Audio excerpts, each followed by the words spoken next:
क्या वाकई में छत्तीसगढ़ रामायण काल से संबंधित है? वाल्मीकि रामायण तो बोलेगा ही, लेकिन उसके अलावा और क्या डॉक्यूमेंट है? एक क्या आपका वायु पुराण, एक क्या आपका कोसल खंड और एक क्या आपका रामायण।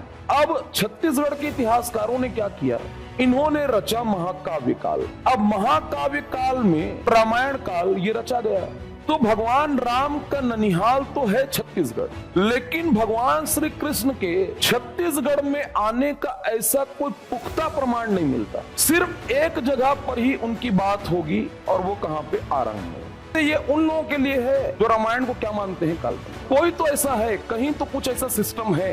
इतने पूरे पृथ्वीलोक में इतने लोग हैं, लेकिन हर किसी में कुछ ना कुछ डिफरेंस है, और हर किसी का एक खाता बना हुआ है। क्या बना हुआ है? उसको यही सब कुछ मैनेज करके जाना है। तो कोई तो होगा जो सिस्टम को रन कर रहा होगा। रामायण काल्पनिक मानते हैं, अब तो खुद सरकार कह रही है कि भगवान राम छत्तीसगढ़ प्रवास में आए थे। तो अब छत्तीसगढ़ के इतिहासकारों ने क्या किया कि सिंधु घाटी सभ्यता का प्रसार ना होना, वैदिक काल का जैसा मिलना था साक्ष्य ना मिलना, तो छत्तीसगढ़ के इतिहासकारों ने इसके समानांतर में इन्होंने रचा महाकाव्य काल। क्या रचा? ध्यान से देखना, महाकाव्य काल। महाकाव्य काल रचा गया। अब महाकाव्य काल में आपको एक तो रामायण पढ़ना है। क्या पढ़ना है? रामायण। रामायण काल, और रामायण काल के बाद में आपको महाभारत पढ़ना है। क्या पढ़ना है? महाभारत। रामायण और महाभारत काल ये रचा गया, तो रामायण और महाभारत पढ़ना है। तो रामायण काल और महाभारत काल जो आपको पढ़ना है, मतलब रचने वाले को भी जब तक यहां से साक्ष्य मिलेगा नहीं, एविडेंस मिलेगा नहीं, तो ऐसी हवा हो हम तो नहीं रच देगा। समझ में आ रहा है? तो यहां से चीजें वैसी मिली होंगी। तो रामायण काल ये रचा गया, कहां के इतिहास के लिए? छत्तीसगढ़। वैसे ही क्या रचा गया आपका? महाभारत काल। क्या? महाभारत। तो आपको रामायण भी पढ़ना है और क्या पढ़ना है? महाभारत। समझ में आ रहा है? अब रामायण और महाभारत में जब इसका सार आप देखोगे, तो भगवान राम का ननिहाल तो है छत्तीसगढ़। वनवास में एक लंबी अवधि, वो अपना एक अच्छा खासा ड्यूरेशन वो छत्तीसगढ़ में व्यतीत किए, छत्तीसगढ़ में बिताए हैं। अब उनके छत्तीसगढ़ आने का साक्ष्य मिलता है, लेकिन भगवान श्री कृष्ण के छत्तीसगढ़ में आने का ऐसा कोई पुख्ता प्रमाण नहीं मिलता। समझ में आ रहा? कहानियों में जरूर है, लेकिन कोई पुख्ता ऐसा प्रमाण नहीं है। और वो भी कहानी में केवल एक ही जगह पर, महाभारत काल जब पढ़ेंगे तो देखेंगे, सिर्फ एक जगह पर ही उनकी बात होगी, और वो कहां पे? आरंग में। कहां पे? आरंग। समझ में आ रहा है? इसके ऊपर तो कई डॉक्यूमेंट ये रिलीज कर दिए गए, पब्लिश कर दिए गए। अब तो गवर्नमेंट खुद लिख रही है, शासन के लोग खुद कह रहे हैं, मंत्री नेता से लेकर के पूरा ब्यूरोक्रेसी इसमें इन्वॉल्व है। किसमें? आपका रामायण में। समझ में आ रहा है? लेकिन महाभारत काल पर ऐसा कोई, अभी इस पे शोध चल रहा है। कुछ कुछ जगह कुछ चीजें ऐसी हैं जो निकल के आ रही हैं, लेकिन भगवान राम के छत्तीसगढ़ प्रवास की जानकारी है, लेकिन भगवान श्री कृष्ण के प्रवास की जानकारी नहीं है। केवल यदि किसको छोड़ दें? आरंग। किसको छोड़ दें? आरंग। समझ में आ रहा? वो भी आरंग में इसलिए क्योंकि कलचुरी नाथ दो जगह पे बटे हुए थे, दो हिस्से में। कौन कलचुरी? कलचुरी एक तो आपका रतनपुर की तरफ थे, और कलचुरी कहां थे? रायपुर में थे। कहां पे थे? रायपुर में। समझ में आ रहा है? तो हर कोई अपने अपने तरफ के रस्सी खींचता है। समझ में आ रहा है? जब खींचने की बारी आएगी तो रतनपुर वालों ने रतनपुर को राजा मोरध्वज की नगरी बताया। किसको? रतनपुर को। आरंग वाले जो हैं, अब रायपुर में ही क्या है? आरंग है। तो आरंग वाले क्या कहेंगे कि आरंग को क्या कहेंगे? राजा मोरध्वज की नगरी। किसको? आरंग को। क्लियर है मैं क्या बोल रहा हूं? तो जब पांडवों के द्वारा, युधिष्ठिर के द्वारा जब अश्वमेध यज्ञ कराया गया, तो कहते हैं कि उस घोड़े को, अश्वमेध यज्ञ का जो घोड़ा था, उसको राजा मोरध्वज का पुत्र ताम्रध्वज जो है, वो उस घोड़े को रोका था। समझ में? कौन? ताम्रध्वज। तो ताम्रध्वज रोका, तो अर्जुन जो है, अर्जुन का युद्ध का वर्णन है किसके साथ में? ताम्रध्वज के साथ। किसके साथ? ताम्रध्वज। समझ में आ रहा है?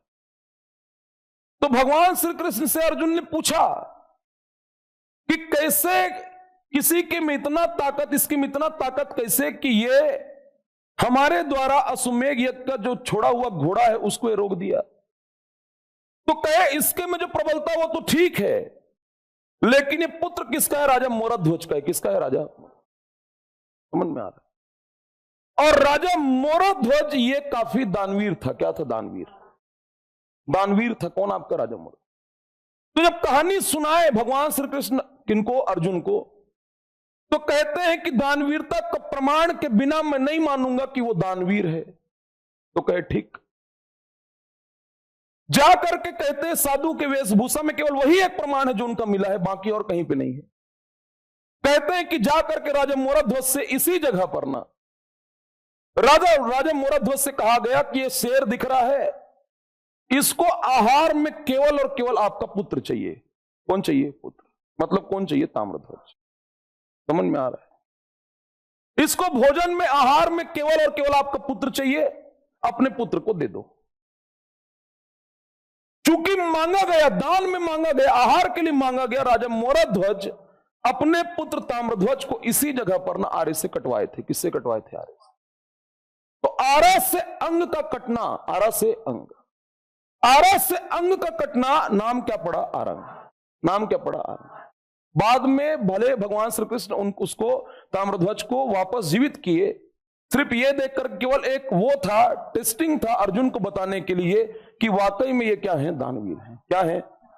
क्लियर में क्या? उसी जगह पर भर, सिर्फ और सिर्फ एक जगह ऐसा है जहां पर भगवान श्री कृष्ण के छत्तीसगढ़ में प्रवास की जानकारी मिलती है, उनके आने की जानकारी मिलती, वो भी केवल इसी जगह पर। कहां पर? आपका आ रहा है।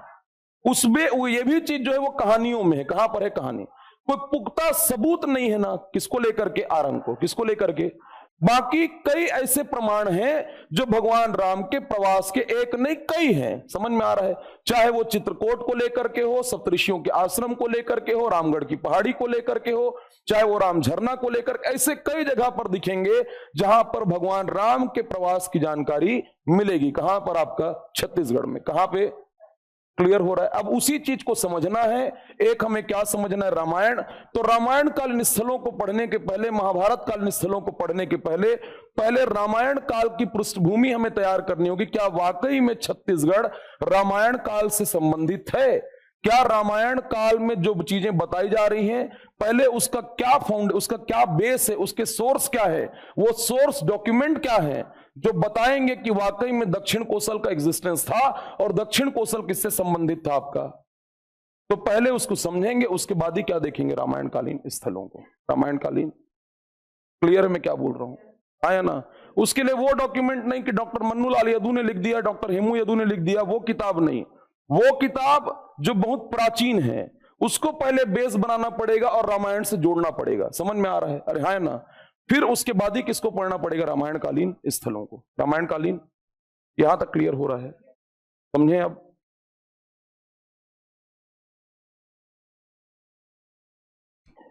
रामायण काल को समझने के लिए एक तो आपका वायु पुराण। क्या? वायु पुराण। रामायण काल में, अभी बाद में जाऊंगा, सबसे पहले दक्षिण कोसल का एग्जिस्टेंस पहले वो देखना, क्योंकि रामायण काल में, रामायण काल में, रामायण काल में छत्तीसगढ़ का नाम,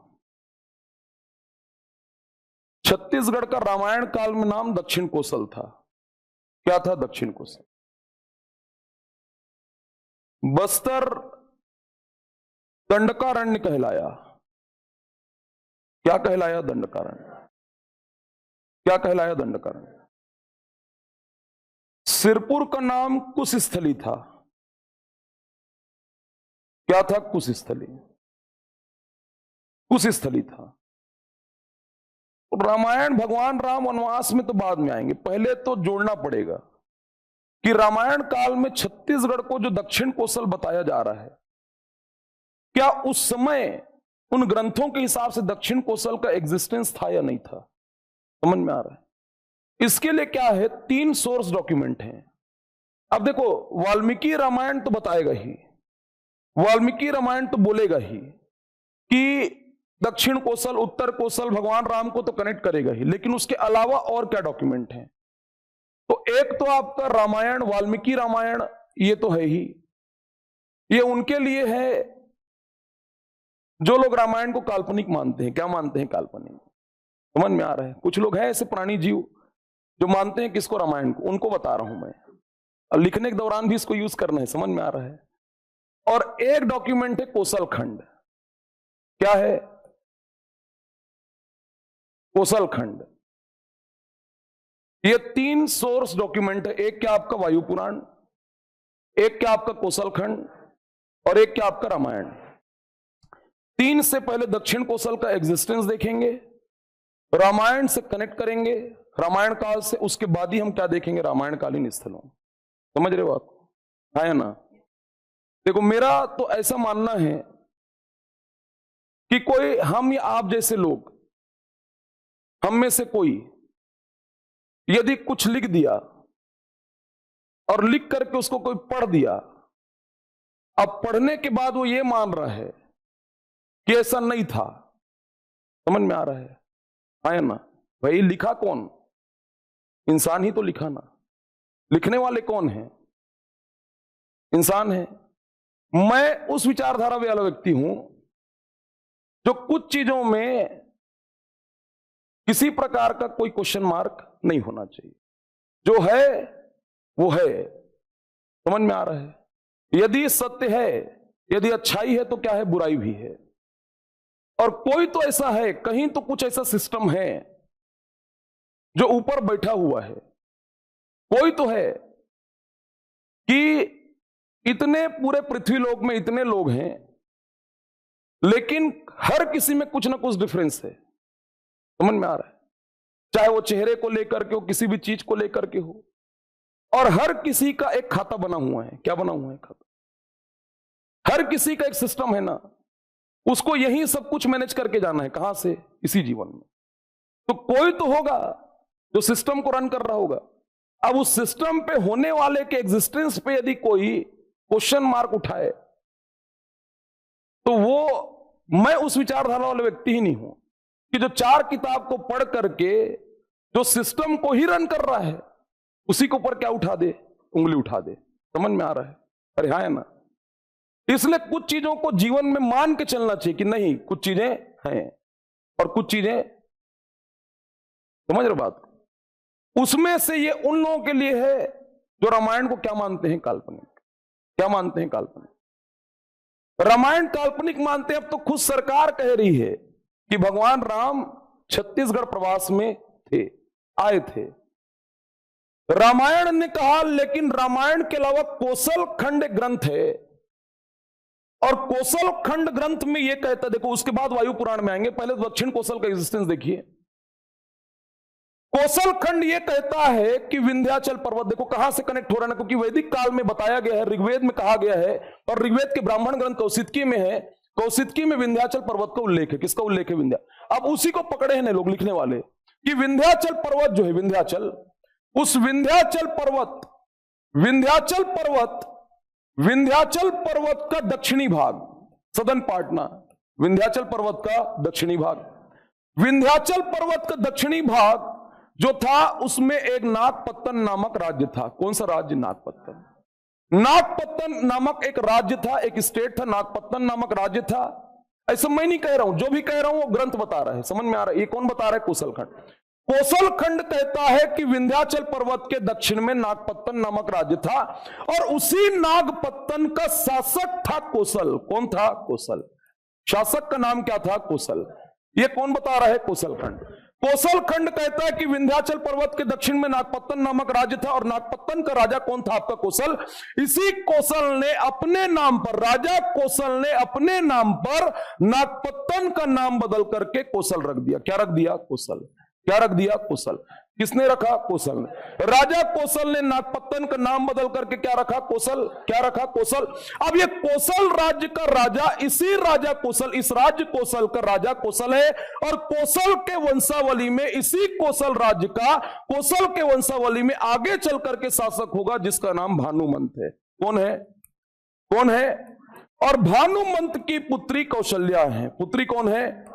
भानुमंत की पुत्री। इसी कोसल खंड में, इसी कोसल खंड में भानुमंत की पुत्री किसे बताया गया है? कौशल्या। किसको बताया गया है? किसको बताया गया है? कौशल। यहां तक का एपिसोड जो है वो दिया है ना, कहां पर? आपका कोसल खंड में। कहां पर? यह कहता है कि विंध्याचल पर्वत, देखो इतिहासकारों ने जो रचा उसके ऊपर बेस है ना, यह कहता है कोसल खंड जो है, कोसल खंड के अनुसार विंध्याचल पर्वत के दक्षिण में क्या? आपका नागपत्तन, और नागपत्तन नामक राज्य का राजा कौन? आपका कोसल। ये कोसल राजा जो था, कोसल जो शासक था, वो इस नागपत्तन का नाम बदल करके अपने नाम पर क्या रखा? कोसल। और इसी कोसल राज्य का आगे चल करके कोसल के वंशावली में राजा कौन होगा? भानुमंत। और भानुमंत की पुत्री कौन थी? कौशल्या। कौन थी? कौन थी? कौशल्या। ऐसा कौन बता रहा है? मैं नहीं बता रहा हूं। कौन बता रहा है? कोसल खंड। यहां तक क्लियर हो रहा है? हाँ या ना? मतलब ये बता रहा है, ये बता रहा है कि कोसल था। क्या था? कोसल। क्या था? कोसल नामक राज्य था। ये कौन बता रहा है? और कोसल नामक राज्य का राजा कौन था? और भानुमंत की पुत्री कौन थी? यहां तक क्लियर हो रहा है? रामायण कहता है, रामायण कहता है कि कोसल जो है, कोसल, रामायण कहता है कोसल दो हिस्से में बटा था। कितने हिस्से में? दो। ये कह रहे हैं ना कौन? रामायण। रामायण कहता है कोसल दो हिस्से में बटा था, उत्तर कोसल और उत्तर कोसल के बाद में दक्षिण कोसल। क्या? उत्तर कोसल। और ये वाल्मीकि रामायण बता रहे हैं ना कि कोसल दो हिस्से में बटा था, उत्तर कोसल और दक्षिण कोसल। अब उत्तर कोसल क्या है? तो कह रहा है, रामायण कह रहा है कि उत्तर कोसल मतलब सरयू का तट। सरयू का तट मतलब अयोध्या। क्या? क्या? अयोध्या। अयोध्या, सरयू का तट अयोध्या। ये क्या बताया जा रहा है? उत्तर कोसल। और बता रहे रामायण कि अयोध्या के राजा थे दशरथ। कौन थे? ये क्लियर हो रहा है क्या? अरे है ना, राजा दशरथ ही अयोध्या के राजा हैं। उत्तर कोसल अयोध्या के राजा कौन? आपके दशरथ। ऐसा मैं नहीं कह रहा हूं, ऐसा कौन कह रहा है? रामायण। कौन कह रहा है? रामायण। उसके बाद रामायण ये कह रहा है कि दक्षिण कोसल के राजा थे भानुमंत। कौन थे? कौन थे? भानु। और भानुमंत की पुत्री जो थी, भानुमंत, राजा भानुमंत दक्षिण कोसल के राजा थे और भानुमंत की पुत्री कौन थी? माता कौशल्या। माता, अरे पकड़ में आ रहा है? ये कौन बता रहा है? ये कौन बता रहा है? रामायण। ये ये कह रहा है कोसल था। ये क्या कह रहा है? कोसल। ये क्या कह रहा है? कोसल दो हिस्से में बटा था, उत्तर कोसल और उत्तर कोसल मतलब सरयू का तट मतलब क्या? आपका अयोध्या। अयोध्या के राजा कौन? आपके दशरथ। और दक्षिण कोसल का राजा कौन है? भानुमंत, जिनकी पुत्री कौन है? माता। क्लियर हो रहा है क्या? ये कौन बता रहा है? रामायण। कौन बता रहा है? अभी देखो, उसको आगे बढ़ाएंगे ना। अब वायु पुराण क्या कह रहा है? वायु पुराण कह रहा है कोसल था। क्या था? कोसल। वायु पुराण कह रहा है कोसल था। एक डॉक्यूमेंट गलत हो जाएगा, सब थोड़ी गलत होगा। समझ में आ रहा? कोसल था, ये कौन कह रहा है? कोसल था, ऐसा वायु पुराण कह रहा है। और वायु पुराण कह रहा है कोसल 7 भाग में बटा था। कितने में? यह केवल कोसल की बात कर रहा है। यह कोसल को 2 भाग में बांट रहा है। यह कोसल को कितने भाग में बांट रहा? 7। हमको अभी काम है दक्षिण कोसल से। किससे काम है? किससे काम है? क्योंकि हम तो अभी दक्षिण कोसल को ही प्रूव करने में लगे हुए हैं। समझ में आ रहा है? अरे है ना? तो कहता है वायु पुराण कि कोसल 7 भाग में बटा था, जिसमें से एक आपका कलिंग कोसल। क्या? क्रांति कोसल। कलिंग कोसल, क्रांति कोसल, काशी कोसल। कलिंग कोसल, क्रांति कोसल, काशी कोसल। ये क वाले 3 हो गए ना। मेकल और चेदी कोसल। मेकल और मैकल और, तो 5 ये हो गया। फिर उसके बाद वायु पुराण कहता है पूर्वी कौशल और दक्षिण कौशल, पूर्वी कौशल और, तो वायु पुराण के अनुसार कौशल कितने भाग में बटा था? 7।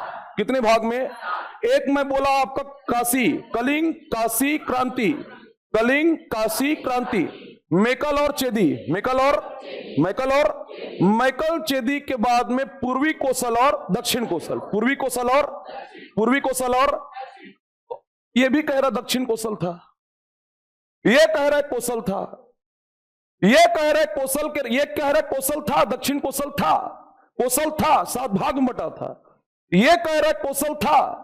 कौशल का राजा भानुमंत थे और राजा भानुमंत की पुत्री कौन थी? कौशल्या थी। ये कौन कह रहा है? कौशल खंड। कौन कह रहा है? कौशल।